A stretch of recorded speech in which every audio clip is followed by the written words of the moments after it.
কারোর যদি মানে খুব শরীরটা দুর্বল, কেউ কোনো অপারেশনের মধ্যে দিয়ে গেছেন বা কোনো জ্বর থেকে উঠেছেন, তো রেগুলার বলা হয় যে এই টক জাতীয় ফল খাও, তাহলে অনেকটা ইমিউনিটি বিল্ড আপ হবে, যাতে রোগ প্রতিরোধ ক্ষমতাটা বেড়ে যায়। ইভেন বলা হয় যে আয়রন অ্যাবজর্পশনেও কিন্তু এই টক ফল খুবই ইম্পর্টেন্ট। যদি কারোর আয়রন ডেফিসিয়েন্সি থাকে, মানে আয়রন বৃদ্ধি করার জন্য শরীরে যে যে ফল মানে বা সবজি খাচ্ছে, তার সাথে অবশ্যই এই সাইট্রাস ফ্রুটস খেতে বলা হয়, কারণ তাতে আয়রন অ্যাবজর্পশনে অনেকটা হেল্প হয়ে যায়।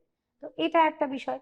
এর মধ্যে থাকে অ্যান্টিঅক্সিডেন্টস, ফ্ল্যাভোনয়েডস, এগুলো কিন্তু হার্ট হেলথকে ভালো রাখতে সাহায্য করে। ইভেন কোলেস্ট্রল লেভেল এগুলোকেও কিন্তু অনেকটাই একটা কন্ট্রোলে রাখার চেষ্টা করে। আর অবশ্যই এই ভিটামিন সি সমৃদ্ধ যে ফলগুলো, সেগুলোতে কিন্তু অনেকটা ওয়াটার কন্টেন্ট, তাই হাইড্রেশন লেভেলটাও সুন্দর মেনটেন করে, কারণ এর মধ্যে প্রায় 85 to 90% ওয়াটার কন্টেন্ট। ফাইবারও কিন্তু অনেকটা হাই, তো পেটটাকেও ভরিয়ে রাখতে সাহায্য করে, খেলে একটা বেশ রিফ্রেশিং একটা ফিলিং হয়। তো সেই জন্য এটা একটা এটার গুড এফেক্ট।